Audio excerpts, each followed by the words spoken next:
Oh, okay. What's going on, everybody? We're here. We're live. Hopefully, you all can see and hear me clearly. Before we get started, if you can hear me clearly, please just put a one in the live chat. And also, thank you for the congratulations for over me hitting 70,000 subscribers. I appreciate the congratulations. So, thanks, Torian. Carlton Way one and everybody that's congratulated me thus far. Also, I want to thank Callie's Classic Review for becoming a new channel member. And I also want to thank Jay the Informant. This preview window for the live stream has been up for about 2 days now. And JD Informant left a super chat. I think on the first day the window was up. I put it up on Wednesday. So thank you, JD Informant. The support is always needed. And the same goes for Callie's Classic Review. The support is needed. I thank you for becoming a channel member. And I see the ones are coming in. So that's great. I'm glad you can all hear me. So let's get into it, right? So first of all, obviously, of course, make sure you like the video. If you haven't already, please hit the like button and also share this out on your social media as well. Twitter, Facebook, if you still use Facebook, and Instagram also, wherever so you have social media outlets at, please share this on your social media. But hitting that like button is key. Okay, hitting that like button is key. So please make sure you do that. Also, one more thing that I want to add. The goal for the channel this year, right? As the congratulations for 70,000 subs have come in, the goal for this year is for this channel to hit 100,000 subs, right? We're 30,000 subs away. And that is the goal for this year. If we're able to hit 100,000 subscribers this year, then this will have been a successful year for TD Hip Hop Media, obviously concerning growth of the channel. And the number one way that you can help me with that, right, is by, and don't take this the wrong way, but the number one way you all can help me with that is by being as adamant to watch the general news and information videos that I put out as you are about celebrity-based videos like Shannon Sharp and Skip Bayless. And what I mean by that is this, right? Typically how the algorithm shows things goes.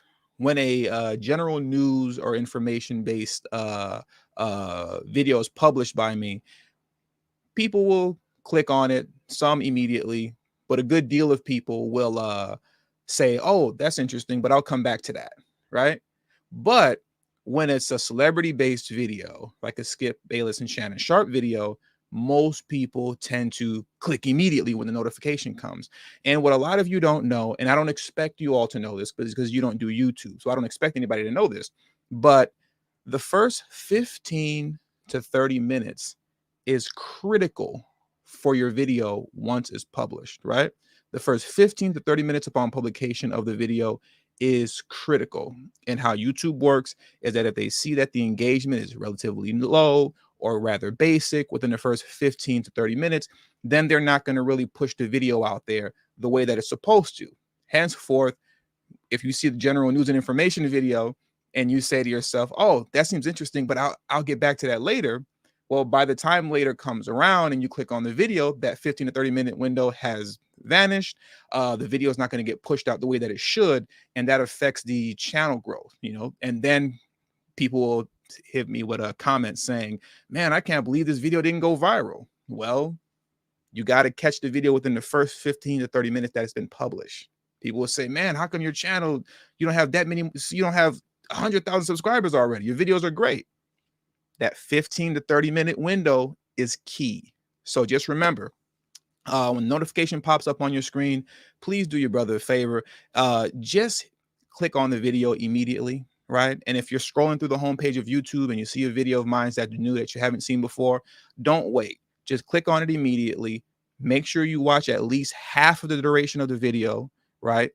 And if you don't have time to watch it at the moment, just click on it anyways. Put the volume on low and put the phone in your pocket, right? And just let it ride out. That's all I ask. That first 15 to 30 minute window is critical, and that will go a long way concerning channel growth, okay? So now that that's out the way, let's get into today's video and what I wanted to talk about in today's live stream. So I'm framing this discussion around Jamal Bowman, right? But this isn't as much about Jamal Bowman as it is about the Congressional Black Caucus and the Democratic Black politicians in general, really the entire Democratic Party. But we're focusing on the Congressional Black Caucus as well as Black politicians overall, because they're the ones that are supposed to be having our backs. But of course, they never do. So I want to make that point very clear. Though the focus may be on Jamal Bowman, this isn't really just about Jamal Bowman, because Jamal Bowman's actions and temperaments reflects the actions and temperaments of the entire Democratic Party. Okay, so as many of you know already, right? Our good buddy, the guy that you all voted for, Joe Biden, just signed over a bill, if I remember correctly. It was about a week or two ago, maybe a week ago, that would be giving, I believe it's $35 billion more to the Ukrainian government, our good friend, Mr. Zelensky. I want to read a little bit of this article here, and just to get everybody caught up, for those of you who might not be aware of this, or you may have forgotten, before we get too deep into the video. So give me just a second while I pull this article up, because what Zelensky had to say, concerning the need for Biden to give him money, the need for the American government to give him more money and more money and more money. It's just very interesting. It's as if we work for Zelensky, right? So let me pull this up for you real quick. And I have some interesting videos to play for you too concerning Zelensky and the way he pimped Martin Luther King in order to get an additional $800 million about a couple months back. I made a video on it before, but I want to play it again for you in case you all forgot, okay? But first, let's get into this article right here. And it should be in front of your screen. Give me just a second while I remove myself. So let's get into it, right? Ukraine Zelensky to thank Congress after $65 billion in aid, but also warns it's not enough. It is not enough. Ukrainian President Vladimir Zelensky is expected to thank the U.S. Congress on Wednesday night for its $65 billion backing of Ukraine as it fends off Russian invasion, even as he indicates the Ukraine will need billions more to defeat its foe.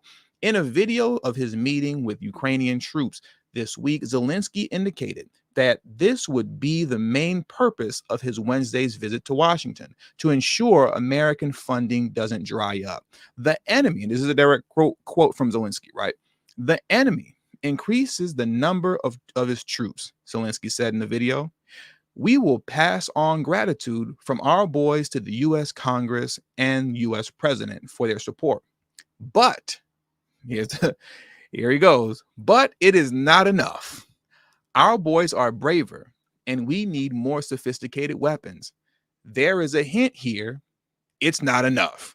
So in case you didn't get the hint, he was letting you know that, yeah, you broke us off with $65 million, but hint, hint, it's not enough. Okay, so let's carry on. All right, because there's more to this, and we're going to get through this article and move on to some very interesting videos. Right. So, and in a statement released before meeting with President Joe Biden, Zelensky made it clear again. It's now the third time that he's made it clear that Ukraine's needs will continue well into 2023. Right. Since Russia's attack in late February, Congress has passed several bills to provide military and humanitarian aid to Ukraine. And even this week is expected to approve another $45 billion as part of a funding bill for the rest of the fiscal year of 2023. Okay? So far, our good buddy Joe Biden has already secured $65 billion for Zelensky, right? And then going into this year already, what's already been written into law is that he'll be securing another, or he has secured another $45 billion. That's $110 billion in total, right? What is that, since February of this year? $110 billion.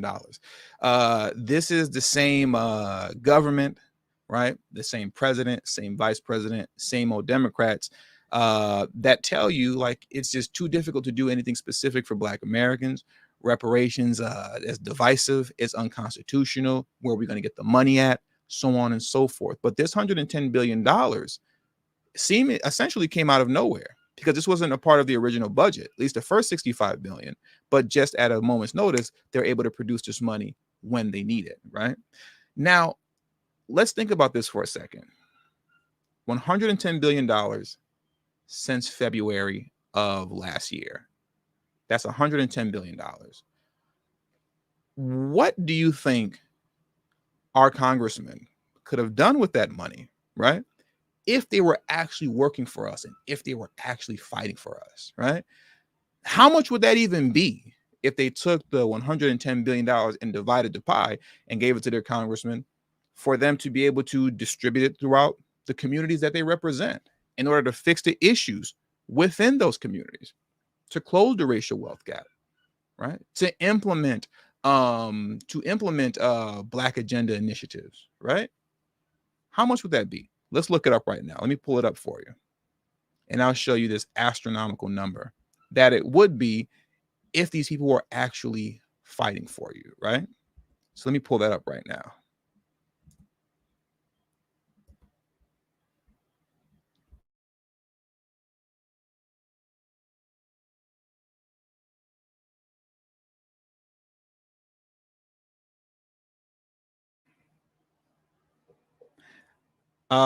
Just leave a 1 in the chat real quick if you can still hear me. I'm just making sure that it looks like I might have cut out for a little bit, but I'm back now. All right. So this is a tweet right here from Representative Thomas Massey. $100 billion to Ukraine. Let's put that in perspective. That's more than $200 million this year from each congressional district. What could your congressman have done for your district with $200 million? Imagine that. What could people like Jamal Bowman have done with $200 million, right? For the district that you live in? Could have done a lot. It could have done a lot. It could have gone a long way in terms of correcting a lot of the wrongs and a lot of the issues and a lot of the ills that are in our community, and not just in our community, but across the country, across your entire district, right? But that hasn't happened. And it's not going to happen because these people aren't fighting for you. Jamal Bowman isn't fighting for you. These Democrats, and particularly the Congressional Black Caucus, are too busy trying to convince you that Black folks need to support the war. A war in which we're supposed to be protecting those who are clearly, openly anti-Black racist, right? So now we're going to come to the video that many of you may not have seen, that flew under the radar, of Zelensky pimping Martin Luther King's "I Have a Dream" speech. But before we do that, just as a quick reminder, right, of the anti-Black racism that goes on in Ukraine that we're supposed to be getting behind, I'll just give you a few reminders very quickly, right? Many of you all remember videos like this over here. I'm going to play this for you right now. Give me just a second. When there were many videos of this nature that came about, where you had so many African students in the Ukraine who are trying to get out because they're in fear for their life, but the Ukrainian government was not letting them on trains or anything like that, right? So I want to play this for you just as a brief refresher, just one video. I'm not going to go through a whole bunch of them because there's a lot of those videos, but just as a refresher, I want to play one for you very quickly, right? And this video right here comes from an original Just Talking that me and Rob did. We used to do on this channel, what was it, about a year ago? And this was called "Why is Mainstream Media Hiding the Ukraine's Anti-Black Racism?" I just want to play this very quickly for you all. So, you have the spin going on out there like, oh, you just got to have your paperwork in order. If you got your visa, you're all good. But according to this brother right here, whether or not you have your visa or not, whether your paperwork's in order or not, they were just sending you to the back. They were just telling you, no. You got to get up out of here. You don't belong here. Now, let me play this video clip real quick also, because this was a brother that was able to actually get on the train, right? And let me show you this clip of him describing his experience of actually getting on a train that was headed to Poland. Let me play that for you real quick. there were some reports about discrimination of people with Arabic or African roots. What can you tell us about that? Is this true? Did you experience something like this? Yes, I experienced that. There's a lot of hostility from the white women. They really don't like us to be in the train. Somebody was telling me I have to stand up, I have to go out. If I'm not a Ukrainian, I shouldn't be in the train of a Ukrainian. I should find anywhere I should go to. So it's really, really, really sad that we have to face this. And they prefer their pets, their animals, even before a black man or a black woman. So it's really sad. I'm really traumatized, first of all. I really understand women first, then children first, then men, but not animals, not pets before human beings. They were choosing pets, animals, before they allowed anybody black to get on those trains. Okay, never ever forget that. Right, and this is who Jamaal Bowman wants you to be supporting. And why do I keep saying Jamaal Bowman? I have a Jamaal Bowman clip that I'm going to play for you soon, but I just want to take you down memory lane very quickly. Okay, just as a reminder of how anti-black racism is running rampant in the Ukraine, and Jamaal Bowman is in full support of giving this $100 billion over to them, as opposed to getting behind the black agenda or supporting reparations. You can't find anything recent of him doing so, but what you can find is a lot of video, a lot of commentary of him trying to get us to support this war, correct? So now let me read this other thing off for you very quickly. Give me just a moment while I pull this up.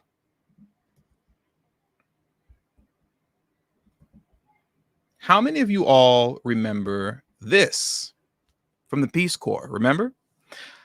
For Black Americans who wanted to volunteer and fly over to the Ukraine with the Peace Corps to help the Ukrainian people out. How many of you all remember this? The Peace Corps put this out as a heads up for Black Americans, possible consideration for African Americans or Black volunteers. People of color face many challenges living in the Ukraine as a Peace Corps volunteer. However, African Americans will confront far more complicated issues. For modern parts of the Ukraine, African Americans are part of the community and day-to-day life. However, there are many Ukrainians who have never seen a Black person before.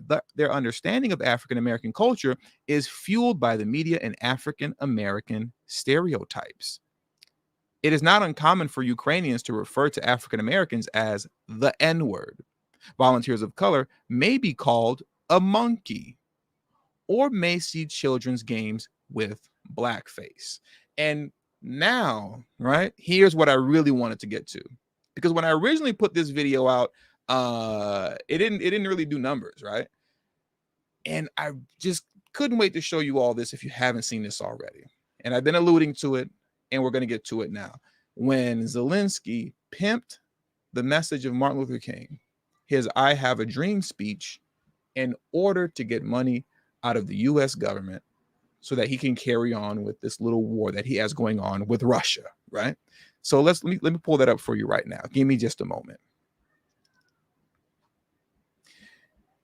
And thank you to our good brother Rob from the channel Blacklight Revelations 2. The United States will always be on the side of blatant anti-black racists, which means we have to take our destiny into our own hands and leave it to us only. And I agree with you wholeheartedly, Rob. That is 100% correct. That is correct. And also thank you for the support. It is definitely needed and does not go unnoticed. Now, let me pull this the Zelenskyy clip up for you, where you pimping Martin Luther King, because I keep teasing you guys about it. I haven't played it yet. I'm going to put it up right now.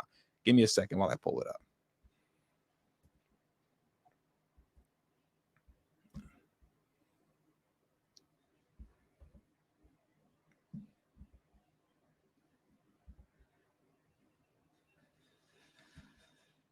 Here we go.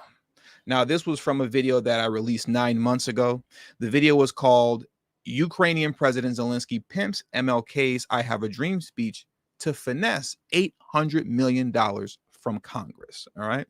And let me remove myself from the screen. I hate when that happens. I wish you would just remove me right away. Okay. So let's get into it. But now I have truly seen and heard it all. As most of you know, 2 weeks ago, Ukrainian President Zelenskyy spoke with Congress pleading for more help in aid money. But what flew completely under the radar is that Zelenskyy had the audacity to pimp Martin Luther King's I Have a Dream speech to finesse an extra $800 million out of Congress. Aircraft that can help Ukraine, help Europe. And you know that they exist and you have them, but they are on earth, not in Ukraine, in the Ukrainian sky. They do not defend our people. I have a dream. These words are known to each of you. Today I can say, I have a need. I need to protect our sky. I need your decision, your help, which means exactly the same you feel when you hear the words, I have a dream. And just like that, Biden said, oh, you're quoting Martin Luther King? Well, let me get my checkbook out because I got an extra $800 million for you. That's facts. All you got to do is quote Martin Luther King. Apparently, if you quote Martin Luther King's I Have a Dream speech, Biden will have an extra $800 million from you. And like I saw Rob say in the chat, it went from $800 million, right, to billions. Only 800 million back then, but now we're talking about billions. And these are the people that Jamaal Bowman wants us to get behind. Now let me play this video for you quickly of Jamaal Bowman when he was called out by a gentleman by the name of, who is he, Jose Vega. And let me pull up Jose Vega on the screen for you right now as well, right? Because I didn't see many people speak on this, you know. So I wanted to bring this up now. So let me pull this up for you. Now, I'm not too familiar with this guy, Jose Vega. I don't know if he's Afro-Latino or if he's just a, I don't know, quote, Hispanic ally. I don't know, right? I don't know. But he wrote this and took this video. I confronted squad member Jamaal Bowman today about funding neo-you-know-what in Ukraine. His bio reads, fighting for jobs, education, not bombs and incarceration. Yet he votes to give the racist Azov battalion billions of dollars. Let me play this video for you right now so you can hear their exchange.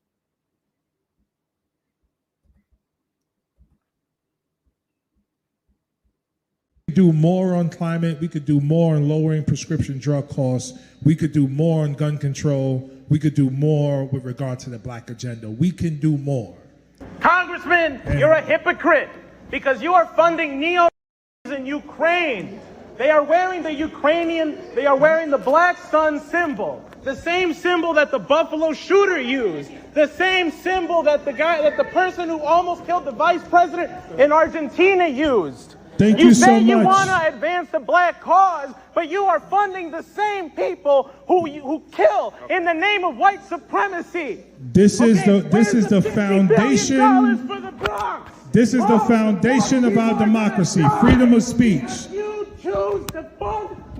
Stick around and I will have a conversation with you right after the end, but let me get to the conclusion. Stick around. I promise. I got you. The foundation of our democracy is freedom of speech.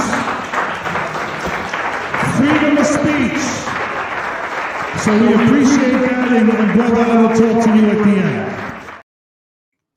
So like I said, I don't know who the guy Jose Vega is, but he called him out. He called Jamaal Bowman out, saying that you're talking about furthering a black agenda, yet you're funding white supremacists, right? He called him out, and you know, I appreciate it. You know, like I said, I don't know who that brother is. I'm not sure. I don't know too much about him, but you know, he held it down. And here's another interesting thing too.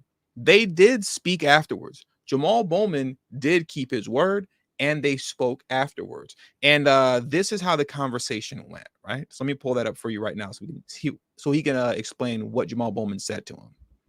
So here it goes. Somebody asked, did you have a conversation? Did he have the conversation with you afterwards? And Jose Vega responded with this. Let me blow it up, and hopefully you all can see this bigger. Jose Vega said, Yes, he did. On the issue of Ukraine, he said, first of all, you're not my constituent. So that's the first thing that came out of his mouth. First of all, you're not my constituent. But even if you were, you don't have to yell about it. You could have pulled me to the side and we could have talked. When I asked him, well, what are we going to do about the NAZI issue? He said, we're going to keep doing what we're doing on the work we're doing. I repeat, when Jose Vega asked him, well, what are you going to do about this NAZI issue? Jamal Bowman stated, and I quote, we're going to keep doing what we're doing on the work that we're doing, which means absolutely nothing. Jamal Bowman was speaking complete and utter gibberish to this man because they have no plans on doing anything. And here's the thing, too. Matter of fact, I pulled away too quickly because I want to go back. What this guy Jose Vega exposed as well is that people like Jamal Bowman, the Squad, AOC, Ayanna Presley, Cori Bush, it doesn't matter. Even outside of the Squad, Jim Clyburn, they're all 100% aware of the fact that they're supporting neo-NAZI, and they're just doing it anyway. And he exposed this as well. Let me pull up Jose Vega back up again, and let me just go backwards very quickly, because he left a very interesting link that I wanted to click on to show you, right here. It says, ironically, the other congressman who was present, Hakeem Jeffries, also knows about the NAZIS in Ukraine because he wrote a letter about it to Congress. Read that here, right? Now, here's the thing. When you click on it, it takes you over to this page. You should be able to see it, right? And this is the guy, I believe his name, Hakeem Jeffries, who was there with Jamal Bowman, as Jamal Bowman was lying about furthering a black agenda and all these other things, yet he's giving all of your black agenda money away to the Ukrainian government, right? And this guy who was there, Hakeem Jeffries, who rides along with them, he wrote this letter to Congress, right? Representative Jeffries denounces rise of anti-Semitism in the Ukraine. Now, here's the thing. When you go here to click on the link, right? As a matter of fact, let me read this to you because this is a quote from the letter that he wrote to the Ukraine, right? Despite the Ukrainian government's efforts to battle racial intolerance, use of xenophobic language that endorse NAZI ideology by the fourth largest political party in the Ukraine, Sovbada, right, continues to be disconcerting. It is critical that top government leaders and officials recognize the dangers of working with this extremist group that was founded on and promotes anti-Semitism. I'm gonna repeat what this Congressman Hakeem Jeffries wrote to Congress again, right? And this was, when was this? This was back in, did they show the year somewhere? It doesn't show the year. This was back in 2013. Okay, he said it is critical that top government leaders and officials recognize the dangers of working with this extremist group that was founded and promotes anti-Semitism. It was founded on and promotes anti-Semitism. Now, it's funny because, everybody in the Congressional Black Caucus, they all support, these guys now, right? The Osgood Battalion. What's interesting is that when you click on here now, click here to read a copy of the letter to Ukrainian ambassador. When you click here now, surprise, surprise, the letter's gone. Doesn't exist anymore. That 2013 letter has been officially removed. You can't find it. And you get this page right here. This site can't be reached. So my point is that these people know exactly what they're doing. They know exactly who they're funding. And they know exactly who they're telling you to support, right? They're not in the dark about any of this stuff. They're not confused about any of this. When they're voting to send $100 billion, and it's going to be hundreds of billions of dollars more in the future, when they're voting to send this money over there, as opposed to redirecting it towards a reparations program or comprehensive Black agenda initiatives. They know what they're doing. And they also understand as well that your communities are suffering. And I want to play that for you too from Jamaal Bowman, where Jamaal Bowman admits that he is he very much so understands how much his actual constituency is suffering. And I thought that was very interesting too, when he told Jose Vega, well, you're not my constituent, right? Because what's funny about that is this, and this is why that statement is a lie. It doesn't matter what district you live in, right? We are all their constituents. I'm AOC's constituent. I'm Jamaal Bowman's constituent, right? I'm Jim Clyburn's constituent. I'm everybody's constituent, because what Congress votes on in the White House affects everybody. So that argument that, well, you're not my constituent, that's a bogus argument. It's a bogus and a flimsy argument, because the stuff that they vote on in Congress doesn't just affect people in their district. It affects all of us. So I just wanted to put that out there for just a moment. But now let's get to this video here of Jamaal Bowman clearly knowing what's going on out here. And I want to give this person credit too for pulling this video up. Let me go back to this really quickly, where I got the video from, right? Because there's a lot of people that have been on top of this, outside of myself. And I just wanted to bring this some light today, right? But I'm not sure who this brother is. I just, just people on Twitter, right? But he wrote this: Jamaal Bowman acknowledged that many Blacks in his congressional district are impoverished, yet he voted for additional funding for NAZIS in Ukraine. Representative Bowman, you are a disgrace. Now, let me play that video for you right now, where Bowman is clearly acknowledging that he is more than aware of the issues that Black folks are dealing with and the poverty they deal with in his district. Yet he's voting to have hundreds of billions of dollars go to the Ukraine, when he literally could have fought to get $200 million to go to each congressional district, where he could have handled the poverty that's going on in his district. Okay, so let me play that for you. I had dinner with a friend of mine, and he was saying that there's a disconnect. There's a disconnect because he's like, you're here in D.C. and everybody's so important, and you are talking to members of Congress and administration officials. It's a disconnect between your conversations and what's happening out here in these streets. Yes. So how do we bridge that gap? Because I don't feel disconnected from the streets. Like, you're I'm you, and you are everywhere I am. You are. Mm-hmm. But some people feel like, this politics and policy, it doesn't impact me. It doesn't touch me. And when I look to the Congressional Black Caucus to do something, what are they doing? How are they supporting me? And I always try to explain what they're doing, but maybe you can do a better job. We need to be out there in those streets. Yeah. One of the reasons why I always mention Yonkers, Mount Vernon, the Bronx, and New Rochelle I'm sorry. I'm going to pull that video up in a different way so that I can interrupt when need be, right? She asked him a very direct question. What is the Congressional Black Caucus doing? Now, Tiffany Cross, who's been fired, she doesn't have a job now. She asked, well, I tell people all the time what the Congressional Black Caucus is doing. Now, she doesn't, and she didn't articulate it in that moment, because she figured, hey, I don't know, you do it. You tell them what the Congressional Black Caucus is doing. And did he answer the question? No.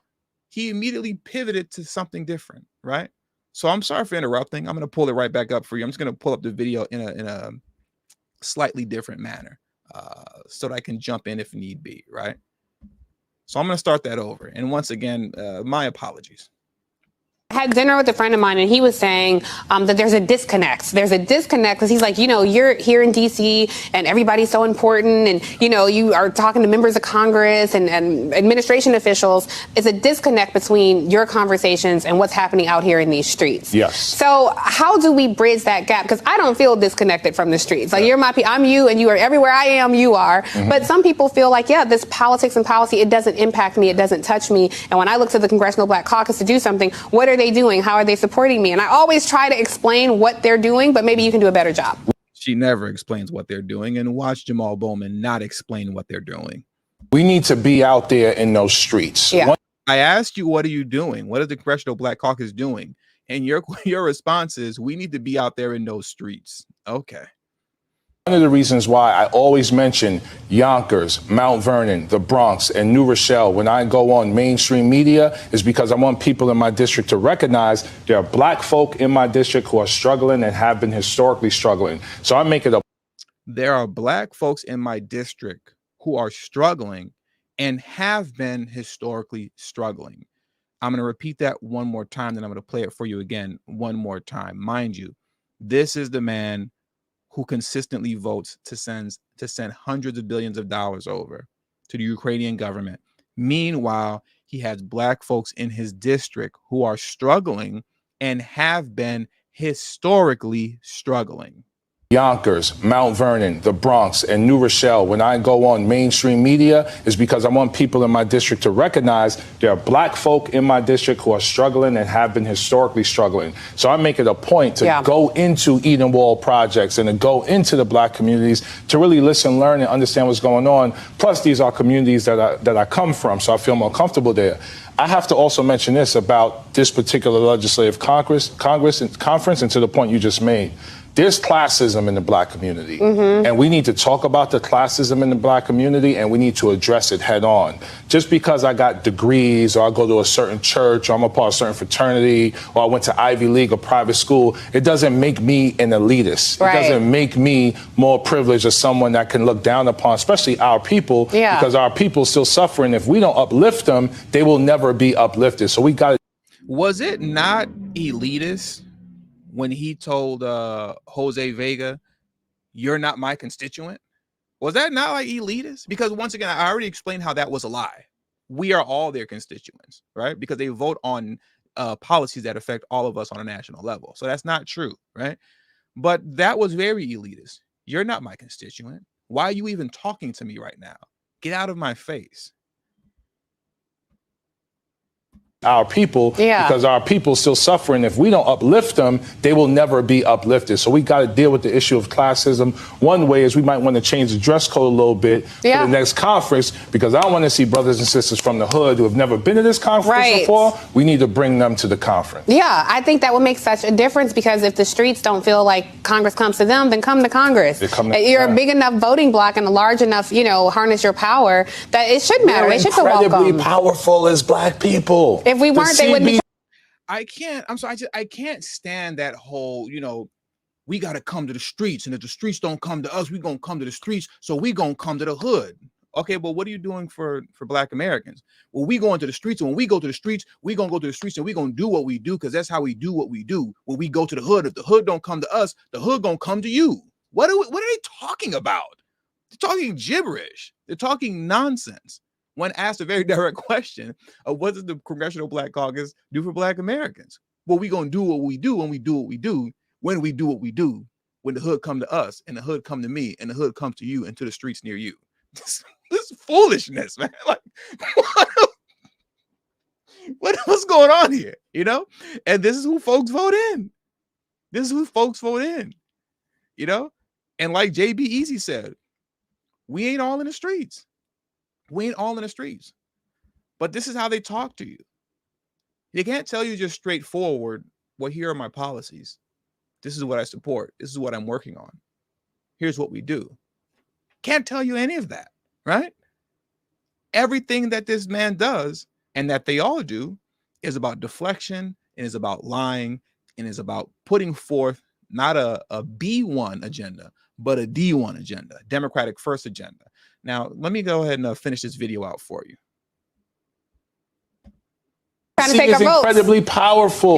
Once we start to harness that and leverage that, then we can help this country become what it's meant to become.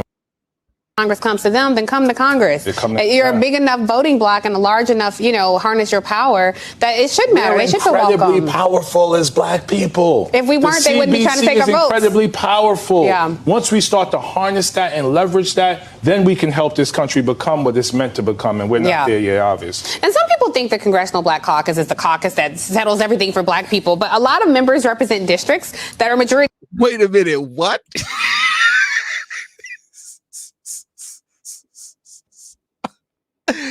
I have to play that one more time. Let me just, what did Tiffany just say?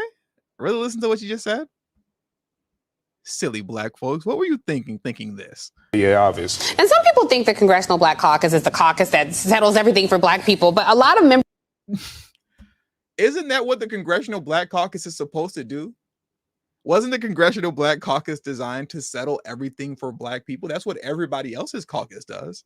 That's literally what everybody else's caucus does, especially when you read their about page. And I've done this numerous times in videos in the past. I'm not going to go through all the about pages right now of the Asian caucus, or AAPI caucus, I believe it's called, the Hispanic caucus, the Black caucus, and whatever. But many of you know already, when you read the AAPI caucus, right, which is the Asian American caucus, when you read their about page, all they tell you is, we are for Asians, and this is what we're here for, to do for Asians. When you go to the Hispanic Congressional Caucus page, they tell you the same thing. We are here for Hispanics, and this is what we're going to do for Hispanics.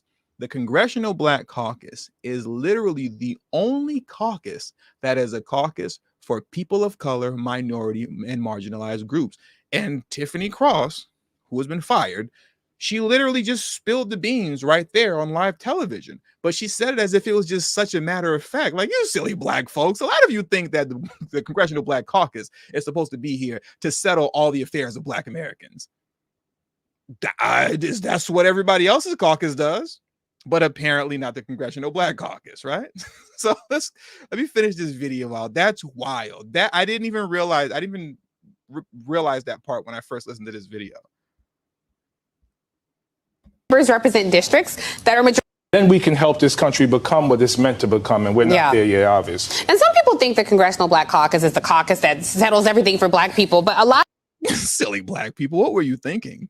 A lot of members represent districts that are majority white even. You know, it just happens to be this caucus that tries to fill in the gaps in the conscience of the Congress. Jeez. Silly blacks. What were you all thinking? Why do y'all think the Congressional Black Caucus are here to settle the affairs of black people?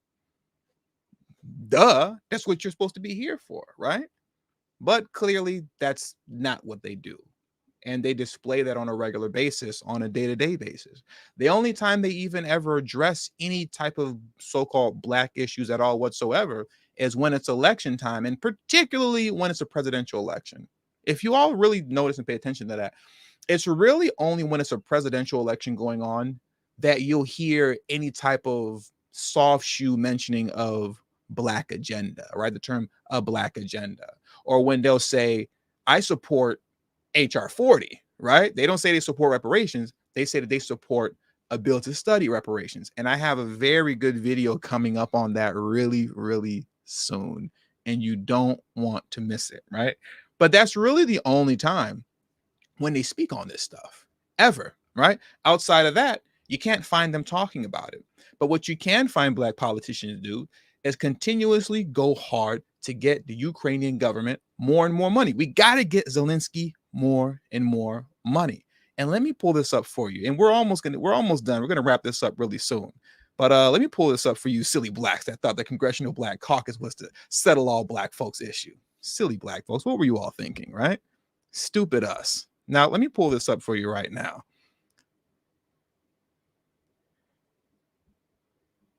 Okay. So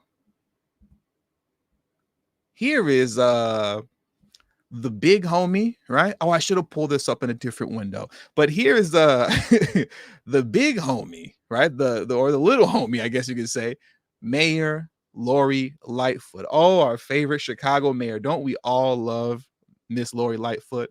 We love Miss Lori Lightfoot, don't we? And we especially gotta love the fact that she wants us to light up for Ukraine, right? Join the city of Chicago and turning off our lights in solidarity with the Light Up Ukraine campaign, a fundraiser to raise $10 million to purchase 1K generators to power Ukrainian hospitals this winter after Russia's missiles and drones damage their energy infrastructure. United 24, right? So all of your politicians that you would assume are supposed to be fighting for you seemingly are, and admittedly are fighting for everybody else. Tiffany Cross literally admitted, well, they're fighting for everybody else except for you. And we're getting money for everybody else except for you. Now, this is of no surprise when we're talking about Lori Lightfoot, right? Lori Lightfoot, just like the mayor of Washington, D.C., I forgot what that lady's name is. And just like our good homie, and just like our good friend, the big homie Eric Adams, they have willingly accepted thousands upon thousands of illegal immigrants into their city and have thrown millions upon millions of dollars on them as well. I believe, if I remember correctly, in the video that I did last on Eric Adams, if I remember correctly, Eric Adams stated that New York City, right?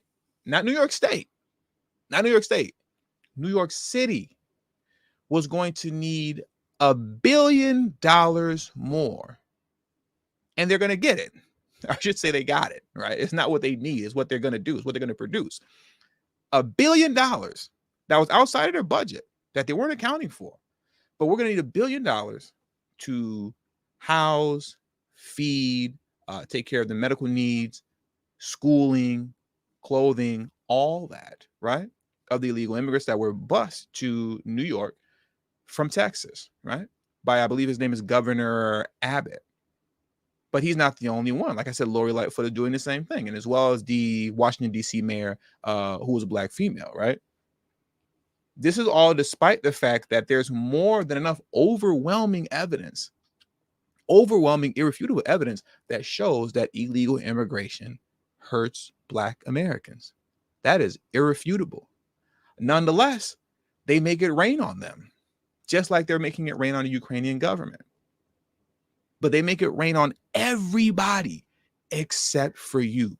And in closing, I'm going to leave you all with this one last video, and I'm not going to play too much of it because I'm going to double back on a video that I have coming up in about 3 weeks, right? I'm on top of my stuff with these live streams, all right? Make sure you all here every Friday at 2 p.m. I got the next 3 live streams planned out already, okay? I got them planned out, right? As in 2023, we're trying to get to 100,000 views, so I got to be more consistent, right?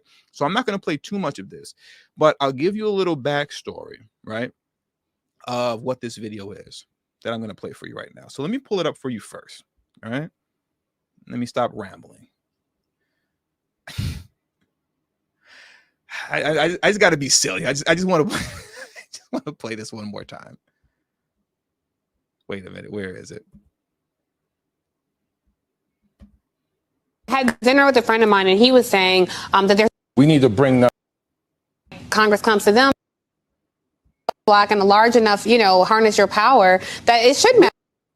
They wouldn't be trying to take CBC our is votes. incredibly powerful. Yeah. Once we start to harness that and leverage that, then we can help this country become what it's meant to become, and we're not there yet, obviously. And some people think the Congressional Black Caucus is the caucus that settles everything for Black people, but a lot of members. I'm just being stupid. Some people think the Congressional Black Caucus is the caucus that settles things for Black people. Okay. So let me pull this up and then we can get out of here. Let me get through this in about 8 minutes, right? 8 minutes or less, because that'll be 1 hour, and you all know I don't like going live past 1 hour. Okay. So let me pull this last thing up for you, and I'm gonna stop clowning around, and then we can all head on out of here and go back on to our day. Okay.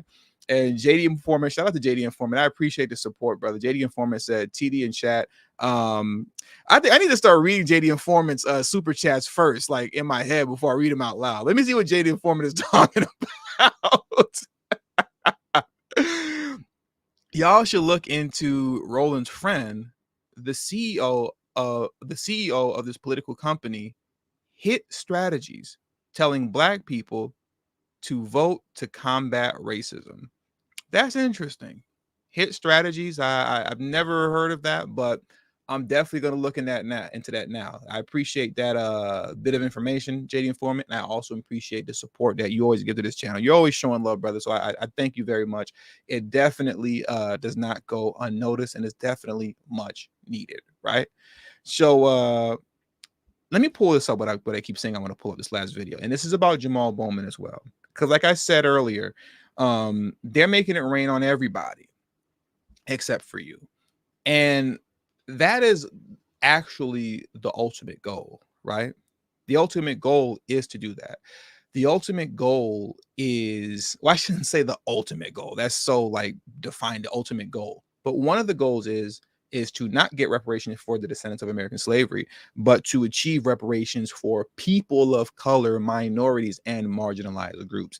And if you want to know more about that, you're going to have to go back and watch this video here, even though I'll play more of this clip in a following live stream, where it'll have more detail, right? But let me pull this up for you right now. Where is this at? And here it is. Share. Now, this is a very old live stream here. A very, very old live stream that I did 2 years ago, right? This was 2 years ago when I recorded this live stream for you all. And the title, let me remove myself. And the title of this live stream is AOC and Progressive Dems Want Reparations for People of Color, Not Descendants of American Slavery, right? They want it for people of color. And you know, for those of you that want to watch this, let me drop a link in the live chat for you. Because like I said, I'm going to revisit this a little bit more in an upcoming live stream. But if you want to get like a little heads up on where I'm going with all this within the next 2 weeks, you can watch this now, right? Okay, so I just left a link to this video in the live chat if you want to watch that, right? But the backstory behind this clip I'm going to play is that what the squad is attempting to do, right? And that consists of Jamaal, Bowman, Corey Bush, Ayanna Presley, Ilhan Omar, AOC. I was going to say, what's the other guy's name? Something Khan. I forgot what his name is. A bunch of them. But what they want to do is implement what's called the third Reconstruction. Okay. Now, we all know about Reconstruction, but they want to implement what's called the third Reconstruction. Now, the original Reconstruction, obviously, and if I'm not mistaken, right, was after the Civil War. We had the end of slavery, right?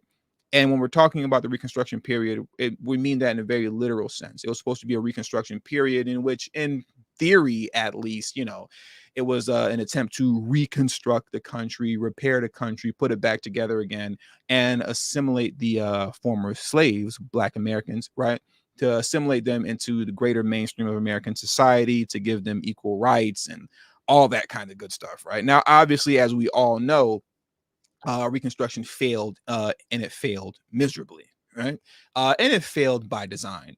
But now what the squad wants to do is that they want to implement what they're saying is third Reconstruction. And to be completely honest with you, I've never even heard of the second Reconstruction. If you all have heard of the second Reconstruction, please let me know. And if you heard of the second Reconstruction in the live chat, just put a 1 for me, because I didn't know that there was a second Reconstruction. Honestly, forgive me if that's common knowledge. I know about the first one, not the second one.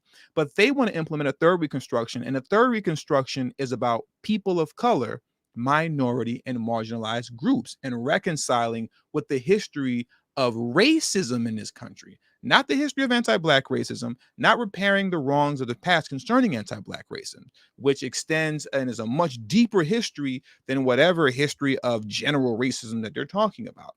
They want a Reconstruction era, right, that is for people of color, minority, and marginalized groups. That is the third Reconstruction, but they will be riding on the backs of the history of Black Americans, particularly the descendants of American slavery, right? And I see some of you saying in the live chat as well, when was the second Reconstruction?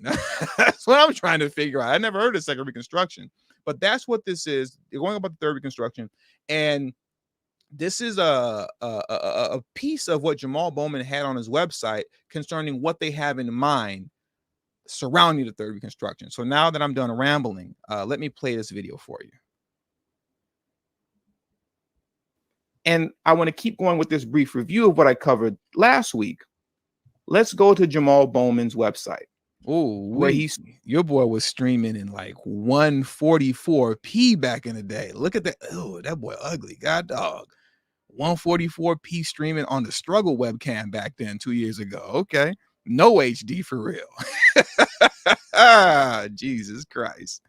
Spoke on in detail, or laid out in detail, what's called the Reconstruction Agenda, right? And this, of course, plays off of the third Reconstruction, which is the talking point that they have on the Justice Democrats website. Okay, so reconcile with our history. By establishing a National Truth and Reconciliation Commission to investigate, document, and assess the federal government's role in America's history of racism. A federal investigation and commission modeled on the traditional justice approach in Germany, South Africa, and Rwanda. The purpose of the commission is to, number one, foster a national conversation on our government's history of racial discrimination and oppression. Number two, establish national memorials and curriculum standards to ensure and pass on the truths of our history. Number three, create an accounting of harm caused by our government's policies. And number four, create a proposal for reparations that would rectify the harms that were caused by our government. Like I stated last week, where in here are they saying anything about Black Americans or African Americans, let alone the technical terms that we like to use? Nowhere. So understand, when you don't make it when you don't make it a point to define who you're talking to, slavery and Jim Crow can literally apply to anybody. Now, I'm going to leave that right there. I'm not going to play anymore. If you want to listen to what I mean when I say that, you got to go ahead and click the link that I left in the live chat and go ahead and watch that video, or you can pull up that title and type it in. It should come up. But, you know, we're going to get into more of that in a later live stream. How, yes, indeed, when you talk about slavery nowadays, when you talk about Jim Crow nowadays, that does not automatically mean Black Americans.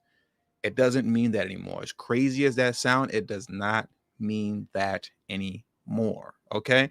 And this is what Jamaal Bowman is on board with proposing. What he was proposing just now on his website, this was 2 years ago, but he still subscribes to this, is not a commission, a reparations commission, right? Like an HR 40 or something like that. Now, don't kill me in the comment section. I know we don't need a commission to study reparations. I get it. But my point is that he's not pushing for that, right? What he's pushing for on his website is for a commission to study the history of racism against people of color, minorities, and marginalized groups. So when I say that these folks want to make it rain on everybody but Black Americans, I mean that very literally. And that's what they're pushing for. And I really can't wait to get into, it's going to be in 2 weeks, because I know what next week's live stream is going to be already. The week after that, I really can't wait to dive in more deeper into this, what I'm playing for you now. Because when I tell you that when you say slavery in America, that does not automatically mean Black American descendants of slavery. I mean that very literally. It doesn't mean that anymore. It's not a foregone conclusion anymore that when you say slavery and you talk about Jim Crow, you're talking about Black folks. Those days are over, right? So with all that being said, that does it for today's video. I don't need to beat a dead horse anymore, but these are your politicians, right? This is Jamaal Bowman, our good friend, the big homie Bowman, who's pushing and going hard in the paint to sell us on the Ukraine war. He continuously votes for these bills that gives billions upon billions of dollars to Zelenskyy, who runs a anti-Black racist country, essentially. People kept trying to put it off on the military over there and this small sectored Azov battalion within the Ukrainian military. But then, as you saw in the Peace Corps report, that many of you saw months ago, but I gave a little review on, no, it's not just the military, it's the folks in the country as well. Hence, the Peace Corps had to remind you, or had to let everybody know, wait a minute now, before you come over here and join us, we're just letting you know they're going to call you all type of N-words, all type of monkeys, and their kids are going to be playing with blackface dolls or something crazy like that, right? That's what's going to be happening over there. That's who Bowman wants you to get behind. That's who Bowman is giving your reparations money to. That's who Bowman is giving your Black agenda money over to. That's what he continuously votes for. And in closing, like I stated earlier, just because I'm focusing on Bowman, it's not just about Bowman. As you saw, I brought in the big homie Lori Lightfoot into the conversation as well, trying to get that $10 million for Zelenskyy. Everybody is making it rain on all other people of color, minority, marginalized groups, even poor nations across the country across the world that are dealing with bad weather, so now they're going to be getting climate reparations from Joe Biden. If you missed that video, just go head on and, hit the whatever, what's it called? The whatever. Hit the the channel icon and go look for that video where I talk about Joe Biden giving climate reparations to poor countries for experiencing bad weather. And that does it for today's show. And I see somebody pointing out McFack, TD, overtime, TD. Let's go overtime. Oh, no. We are an hour and 5 minutes in, so we're going to shut this thing down. There's no overtime for me. 5 minutes is already too long. So I'll see you guys on the next live stream. Remember, I'm going to be here consistently every Friday at 2 p.m. Pacific Standard Time for the live stream. So please be here consistently with me every Friday at 2 p.m. Pacific Standard Time for these live streams. Okay. Though there may be other live streams in between the week, because it's just a lot easier to do kind of live streams than it is to do pre-record videos and stuff like that. So though there may be other ones in between, whatever about those, for lack of better words. Okay. Always make sure that you're here on Friday, every Friday at 2 p.m. Pacific Standard Time. And with all that being said, that does it for today's video. Please hit the like button on your way out, and I'll catch you guys later. And yes, that is 5 p.m. Eastern Standard Time, right? 2 p.m. over here. I'm in Los Angeles. That's 3 p.m. for you on the East Coast. I'll holler at you guys later. Peace.